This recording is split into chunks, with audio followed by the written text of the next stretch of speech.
নমস্কার, শুভ সন্ধ্যা। র্যাপিড টাইমসে আপনাদের সকলকে স্বাগত। সারাদিনের সমস্ত খবর নিয়ে আমি দিয়া।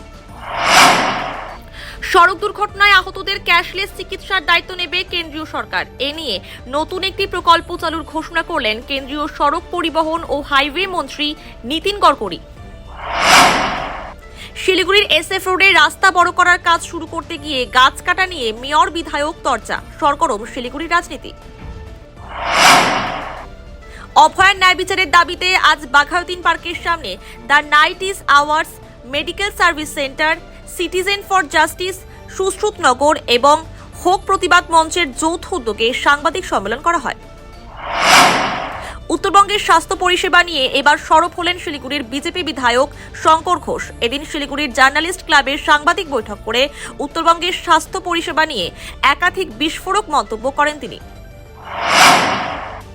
ট্রাফিক আইন সম্পর্কে স্কুল পড়ুয়াদের সচেতন করতে উদ্যোগী জেলা প্রশাসন ও পুলিশ। বৃহস্পতিবার শিলিগুড়ি পুলিশ কমিশনারেটের উদ্যোগে শিলিগুড়ি বয়েজ হাই স্কুলে আয়োজিত হল সেফ ড্রাইভ সেফ লাইফ কর্মসূচি।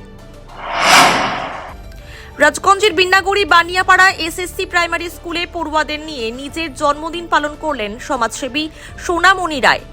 বিদ্যালয়ের প্রায় 132 জন পড়ুয়ার হাতে খাতা, কলম, পেন্সিল সহ নানান শিক্ষা সামগ্রী বিতরণ করেন তিনি। ইন্দো নেপাল সীমান্ত পরিদর্শন করলেন কেন্দ্রীয় স্বরাষ্ট্র প্রতিমন্ত্রী নিত্যানন্দ রায়। পাশাপাশি SSP জওয়ানদের সঙ্গে বৈঠক করে বিভিন্ন বিষয়ে খোঁজখবর নেন তিনি। খড়িবাড়ির ভারত নেপাল সীমান্তের গৌরসিংজোতে পুলিশের অভিযানে মাদক সহ 2 মহিলা গ্রেফতারের ঘটনায় তদন্তে নেমে গ্রেফতার আরও 2 জন।